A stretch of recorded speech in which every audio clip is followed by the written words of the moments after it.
We had a quiet Shabbat, just me and my wife and my son. My son came home from yeshiva. It was beautiful, nice, relaxing. Baruch Hashem. Okay, let's get started. In this week's parsha,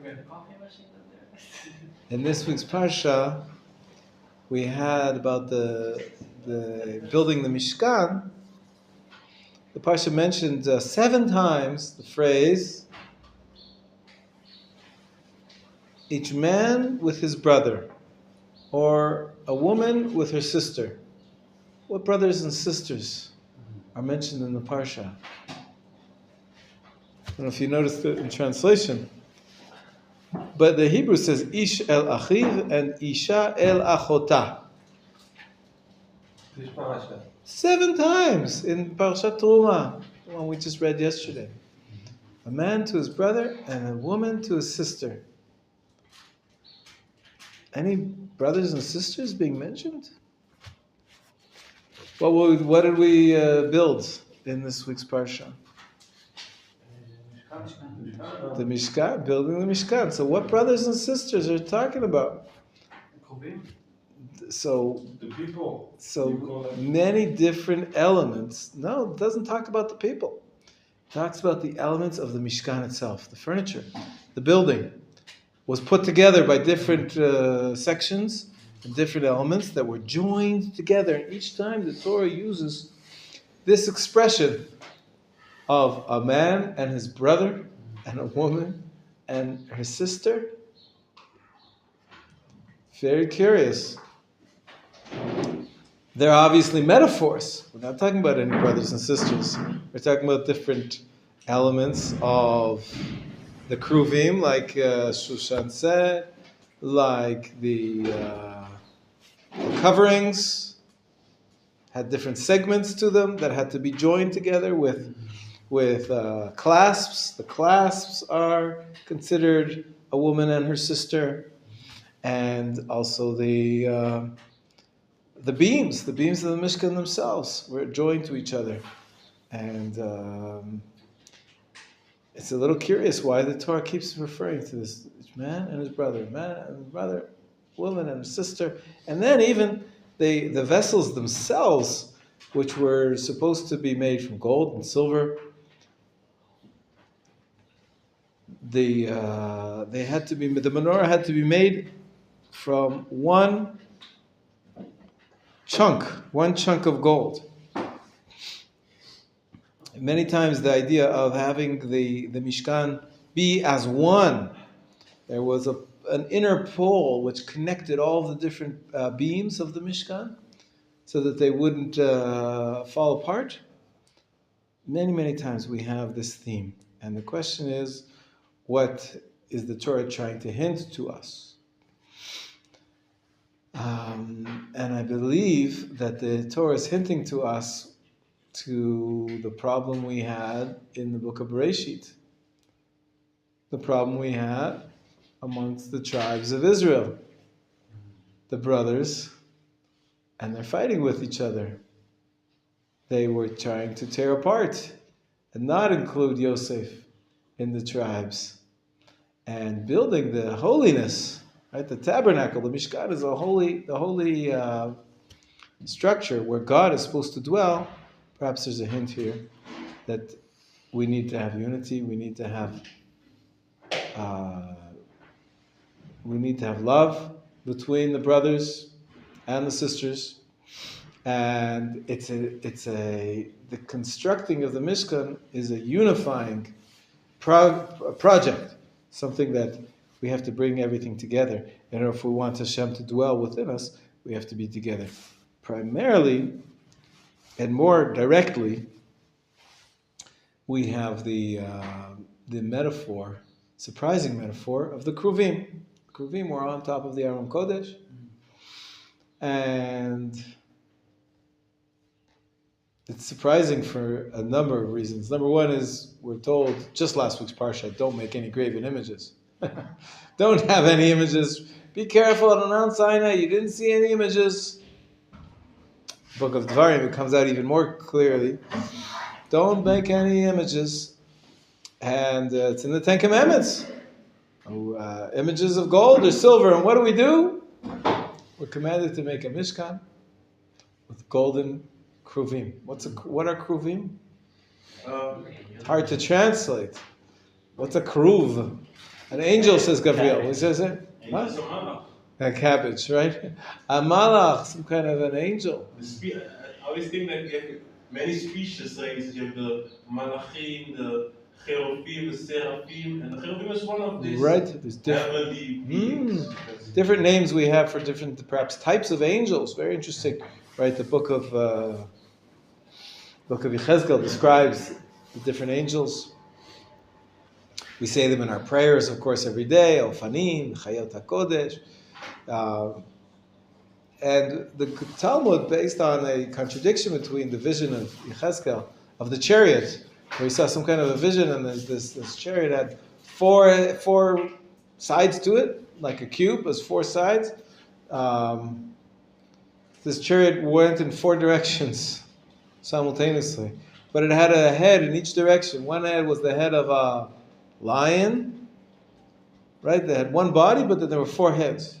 A lion, the other one was the head of an eagle, an ox, and a human face, an ox, an eagle, and a lion.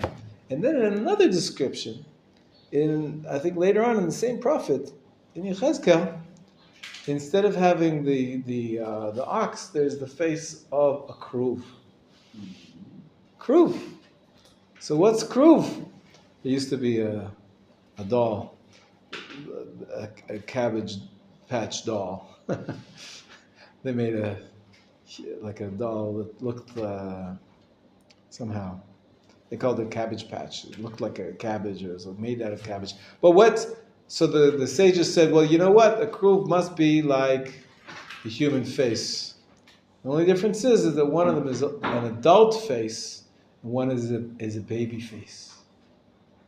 So from here we get the idea that the kruvim were on top of the ark. They were like children. They had human faces, but they're children's faces. Yeah. So you can read also like that the kruv is like a cow. A cow. Yeah, and that's from the name for Weinberg. And why did they have the agalim? Because the kruvim were cows, and therefore you Right. Well, Pnei Shor is a cow. Shor is a bull, cow. Very interesting. Yeah, this the place of the cow and in ancient cultures is very interesting. Of course, we had a problem with the golden cow, with the golden calf, and then afterwards, and then Dan, the two, right, Yeravam, and the two golden calves which he made. There's definitely something there when it comes to calves. But the traditional explanations of the kruvim were like people, children.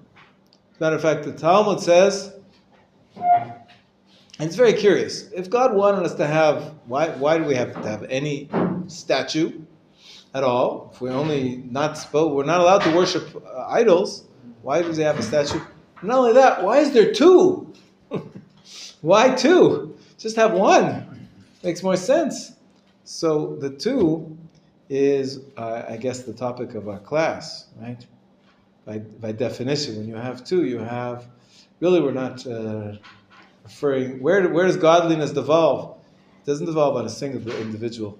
It's the relationship that they had between them. Right? They say that the voice of heaven would come to Moshe through the space in between these two kruvim. The space in between representing that relationship. It's like a battery has a positive and a negative, right? The flow of energy only happens when you have a positive and a negative. Otherwise, it's static. It doesn't flow. So to have a relationship, we need to have. That's the symbol of the relationship between man and God is the relationship between man and man. And I was starting to say that the sages tell us.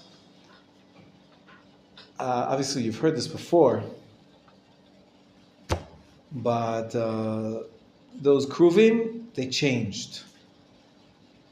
It doesn't say that in the instructions anywhere. As a matter of fact, the instructions say it has to be gold and it has to be of one piece.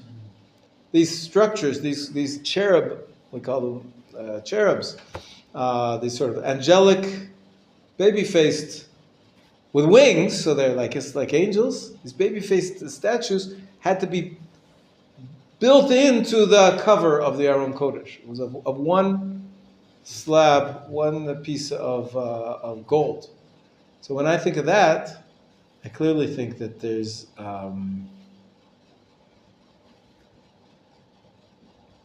that it's fixed. It's fixed, But the sages tell us that the cherubs swiveled, that they turned. When would they face each other? How would they turn? When there's a unity. When there's a unity, we face each other. So it says when the Jewish people were doing what God said, when the Jewish people were following the mitzvot, the Jewish people would come up and they would actually, who got to see these cherubs? Who got to see the Aron Kodesh? Only the Kohen Gadol Yom Kippur. But the sages said that on the three festivals, when there were the Jewish people gathered, they would actually open up.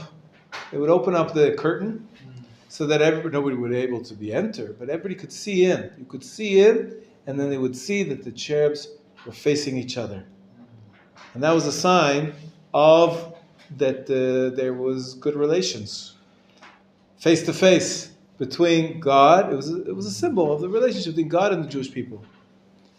And when the Jewish people were sinning, can you imagine that ever happening? We have quite a checkered history, right? Where we weren't doing God's will, then when they opened up the curtains, everybody would look in, they would see that the cherubs swiveled. They were not looking at each other. It's like back to back. It's like, I don't want to talk to you. It's like that conversation. You can have a conversation with somebody back to back, right? But maybe you hear the voice, but it doesn't really, it's not the same quality of communication when you're face to face and you have all the facial, visual cues and movements, and you can see if the person's smiling or angry or sad. And it expresses closeness. And so the sages said these kruvim magically swiveled and did not face each other when there was a period of unfaithfulness, when the Jewish people were not behaving the way Hashem expected them to. So we can see this was really just an introduction. I'd like to do another session of practice.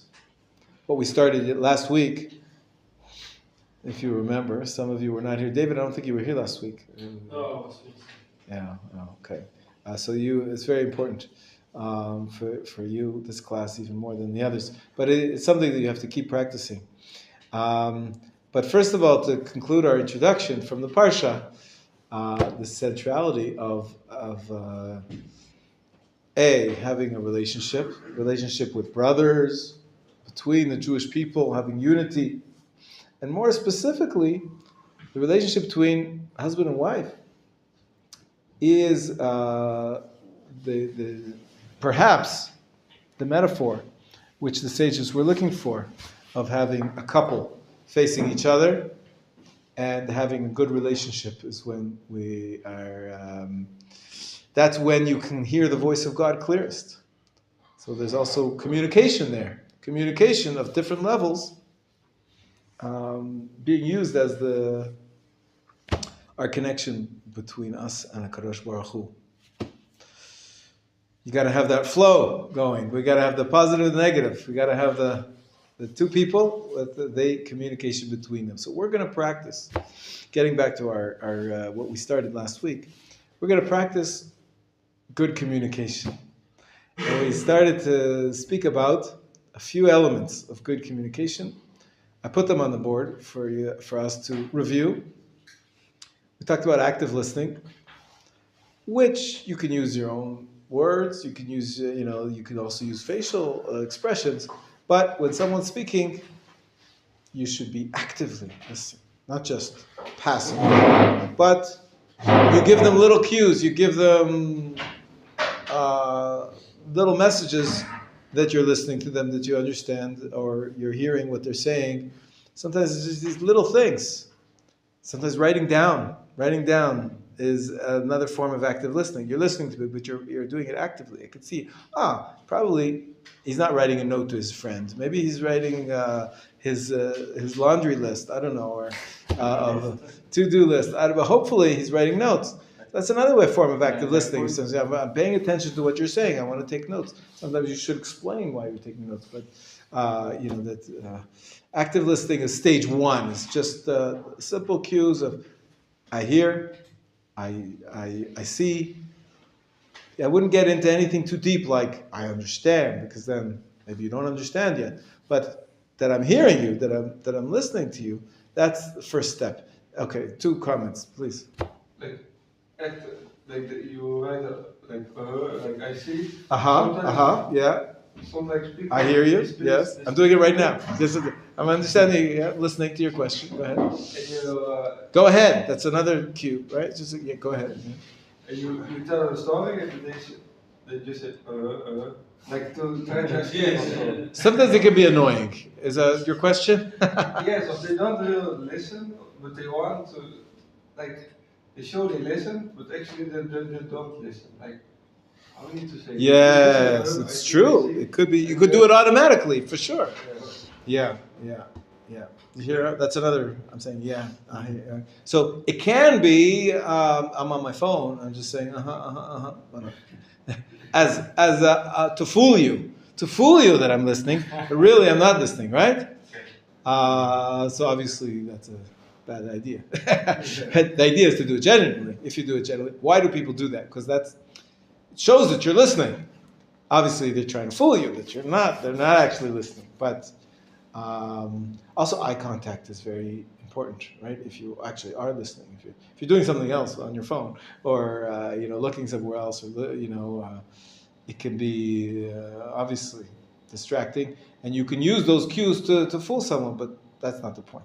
And Michael, what did you want to say? Yeah, because that's the thing. Like sometimes, the person talks with me very long, I want to give him. Notice what I'm doing? I'm just like I'm listening, but I don't want to give him the impression I'm not listening, but I'm really listening. Yeah. And I say, okay, but that's also fake. It can be fake. Yeah, it can be fake. I'm listening, but it talks so long, so I'm be quiet, but it just polite. Yeah, just be polite. Yeah. Right. So you can do it out of politeness, but I think that just be quiet. Sometimes being silent is the best way of listening. It's true.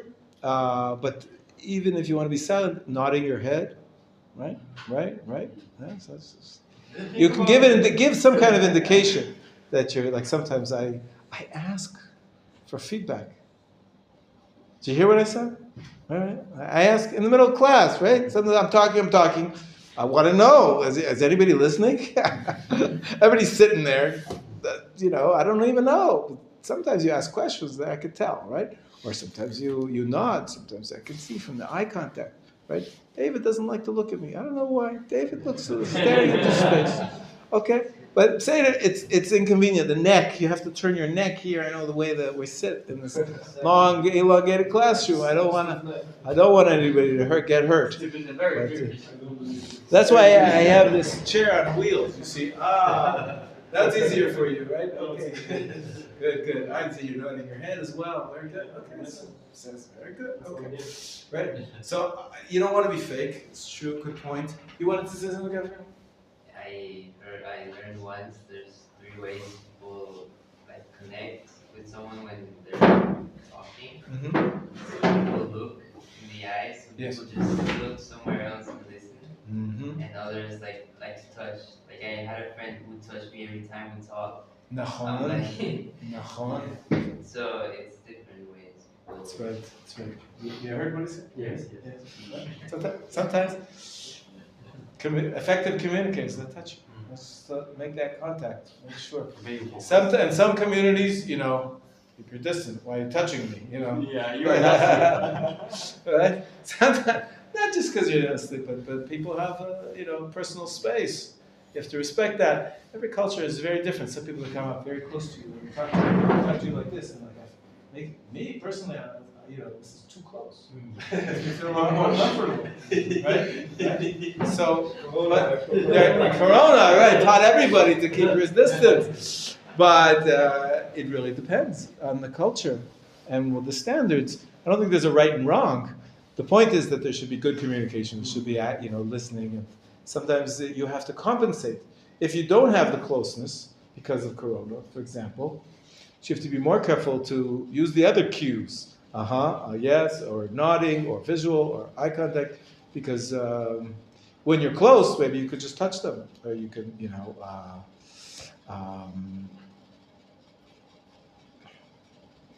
There's other cues, so you have to be aware. Yeah, somebody else. Yeah, I'm thinking, because I read a piece of news about Putin, when actually he's using a pen, not writing any notes. It seems that he's writing notes, but when the camera draws closer, he's writing lines, drawing lines and circles. I'm not sure how to understand this. Is like to fake or to a way to concentrate, a way of thinking, or one should judge this kind of behavior negatively or positively. What it means is that to fake all the journalists that he's paying attention to take notes, or is his own way to focus on. It's good. Something. It's good you ask, because there are different ways of listening and different people. I know when I went to school, I would always draw pictures in my notebook. That's doodling. Doodling. I'm not paying attention. That's what it is. So not necessarily. I've learned as a teacher many years, Baruch Hashem. There's some kids. Let's draw something. Right. Sometimes it's just you're not paying attention, and it's just to do something more interesting. And sometimes it actually helps you concentrate. For some people, they can't sit still, just to sit there like that. They'll fall asleep, or they just need to move.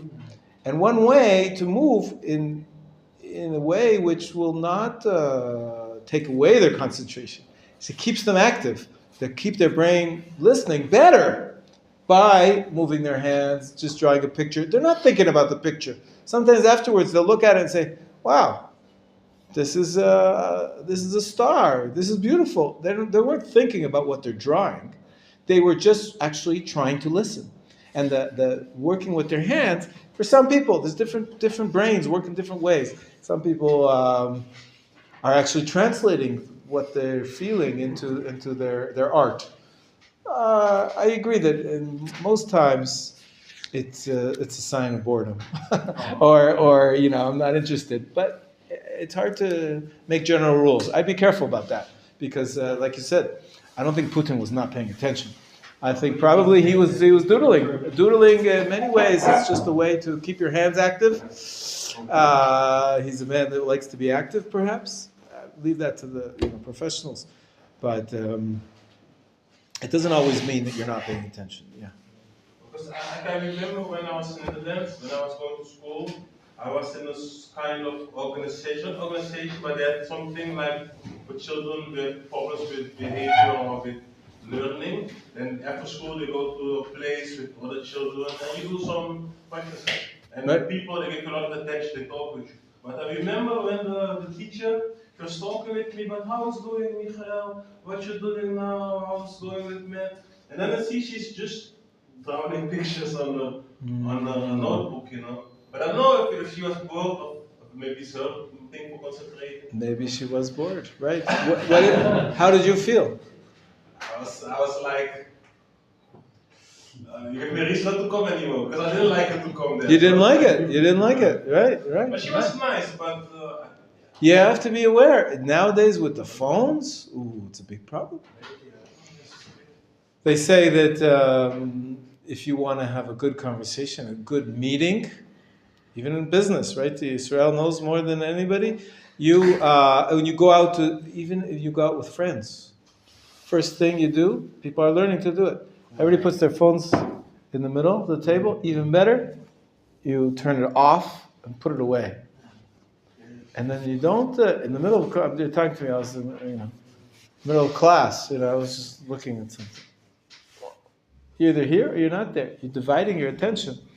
It's not good listening practices, okay? Even having it on the table, it's like a little bit of it's a presence. It's a threat. If you're too boring, I'm just going to check my mail. Right? And then people have notifications, beeping, flashing. We don't have a concentration. Best thing is turn it off. Don't even bring it to class. Sometimes I use it for sharing, saving trees. And I just share a digital file with you. But the best thing is try to give your undivided attention. That's the expression in English, right? We had it in Holland school, like a sack near the door, everyone needs to put the phone. Amazing, great. Because before, after half an hour, everyone was on the phone, even the teacher. Very good, even the teacher. That's a high level, right? Wow, it's amazing. We have so many distractions today, on purpose. I remember. This goes back 40 years, maybe. I was a kid in high school. And a new phenomenon came to the world, became popular, and that people had earphones. A Walkman. The Sony Walkman. Remember that? You guys don't know. You weren't alive yet. But, so my rabbi and teacher, he said to me, listen, I go on the bus, everybody's on their earphones. Listening to used to be you sit on the bus, you were present. Sometimes you talked with somebody else, sometimes you didn't, but you were aware of what was going on around you. Everybody's in their own little bubble. It distances you from each other. Everybody's connected. Of course, now we have hi-fi stereo, the best sound in the world. You can be in a totally different ecosystem. You have these sound preventing earphones, which you can't hear your surroundings whatsoever. It's an entire industry trying to separate you from the world, to keep you alone, to keep you separate. So of course, hopefully, when you're having a conversation, you won't be doing that. But there's different levels. We're very, very good at distractions and separating. All the devices are used to separate us. They also can be used for communication. They're supposed to be used for communication, but they can be used in the other way too. In the bus, why not? It's not my business to ask this guy. The question is, it's true. It can be very useful, of course. But I think this rabbi was saying that it used to be you had a half an hour on the bus. You would think. Remember that?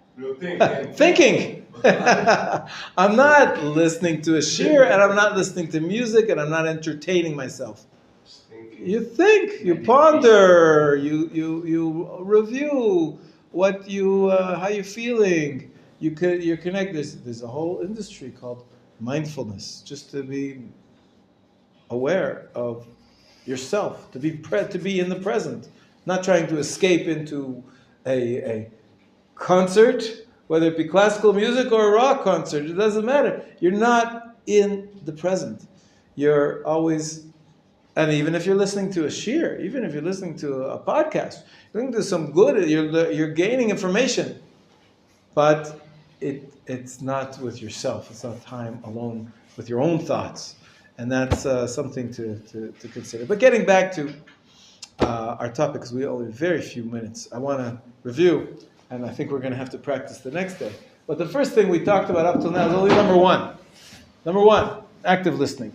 And we talked about getting rid of distractions, making sure that the other person gets some feedback from you that you're actually trying to listen to. Second thing is reflecting back. Reflecting back, this is a little bit difficult because we felt it last week, because naturally what you want to do is join the conversation. Say what you think about what the other person said. But that doesn't mean that they feel heard. Many times you think you understood them correctly, but if you check, you didn't pick up on the most important parts. Or you didn't really understand what they were trying to say, what they were really trying to say. So the way to do this, like verifying, it's like when you transmit information on computers, and you transmit money. You know, what is Bitcoin? Well, Bitcoin. What is Bitcoin? Bitcoin. It's a string of numbers which has inside it verification. That cannot be. The hope is it cannot be forged or broken into. But the point is that whenever we have communication over lines, when you have your WhatsApp, it says it's secured. The communication is secured. How's it secured? Because there's a code, a security code, at the end, tagged on at the end of every message, which tells you some information. For example, this sentence had 27 letters in it, okay? Or 37 letters in it, okay?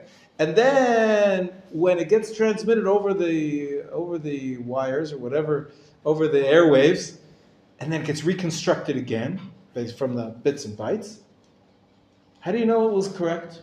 How do you know that it's the same sentence? How do you know it hasn't been corrupted? One of the ways is, well, that little tag was added on. It said there's 27 letters in here, or 37 or 47 letters, whatever it is.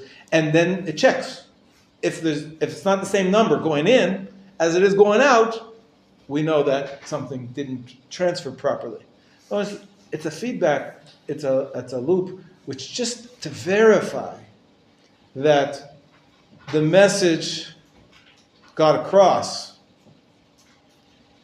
in the proper way, the way it was supposed to be given. It was heard. So the technique I tried to teach you very briefly, we have to practice it more, is you actually say back to the person speaking the message that you understood. That I heard you say, the key words here is, I heard you say.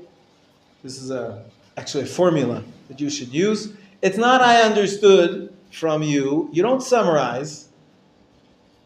You try to make sure that you spit back what the other person said, more or less in their words.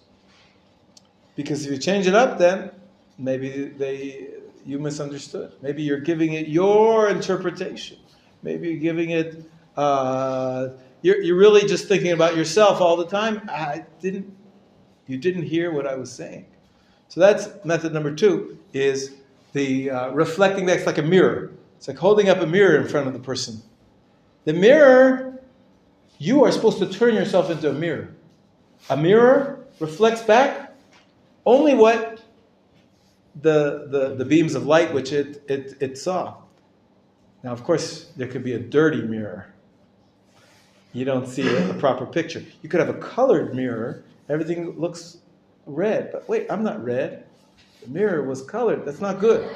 You want to reflect back as close, as true an image of, I'm using the metaphor of sight, even though we're talking about listening and a conversation. It's a metaphor that you want to reflect back the message that you got as clearly and as honestly and as true to the person speaking as possible. Yes?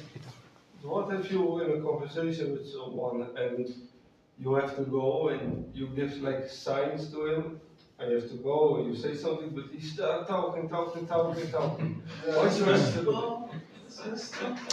I understand you're telling me that you're looking at the clock, you're hungry for lunch, Mincha's almost about to start, and my shear is going on too long. I got it. No. I know you didn't mean that, but it is true. So sometimes you do have to interrupt. You don't always have all the time in the world. Sometimes there's different types of conversations. There's shorter conversations, longer conversations. I'm talking about the setting up the ideal. And of course, in given circumstances, you don't always have enough time to have a proper conversation. But and of course, things happen. You run out of time. You have to interrupt, and hopefully you'll do that politely. Say, listen, I really want to listen to you. I want to hear more, but I can't right now. Let's set another time. Let's make it up another time. So definitely, you're right. You have to be aware that you have enough time to actually properly listen. Sometimes you don't have enough time. Yeah. Me too, I had like a person, but he likes to talk with me, you know. He likes to talk but I don't. You're busy. I want to say yes, because I go to the shop, I just want to go get the shoes. Yeah. And then I'm talking with him, and then I just like, okay, I'm walking. You're giving him cues by yeah. There was a moment, like I was in the stairs, I was upstairs, and he's still talking from downstairs. Let's check on YouTube. But some people don't get them. Some people are not so aware of, it takes a... But he's the doorkeeper. I know. Sometimes we're talking about being the listener and giving those cues to the speaker, but it's true. The speaker has to be aware as well to receive those cues and to be aware. Maybe if he's not listening, I shouldn't be talking now. It's not the right time. You're right. It's complicated. It takes two people to discuss. Yes, Gabriel. Sometimes you want to leave, or let's say the conversation gets interrupted, but I didn't finish what I want to say, like the point. So if I just leave it like that, you will think something I'm not saying. Right. So you want to finish. And it's true. It's true. There's a reason why people keep talking, because they don't feel heard or understood, and they're afraid of being misunderstood. And so sometimes it's your fault that they keep going on and on and on, because you didn't really listen the first time. I know it's not a question of guilt. You weren't trying to say guilt, but you're saying there are circumstances where you need to continue the conversation because you're in the middle of saying something. For sure. It's complicated. It's complicated. I didn't even get to the deeper stage, but we'll have to talk about it next week. The third stage is going deeper, and that is oftentimes all you need to go deeper. Allow yourself, be open to listening and ask for it. So last time I gave you the words, what else? It wasn't as precise as I think the terminology I put on the board today, because what else could be like something else. One topic and then another topic. I'm talking about more about the same topic, a deeper level. Tell me more about how you're feeling. And sometimes all you have to say is, tell me more. And then, like the tray that has the spring, which pushes it up. You take out one tray, another one comes up. Take out another tray, another one comes up. We did it with the napkins last week. So that's the third level. But we have to practice this. Bezrat Hashem, we will continue. It's amazing how much you can talk about communication. Wow. Hashem, we should have good communications and have a great, great week. Now I'll let you go have a communication with the Lord. He's always listening. He's always listening.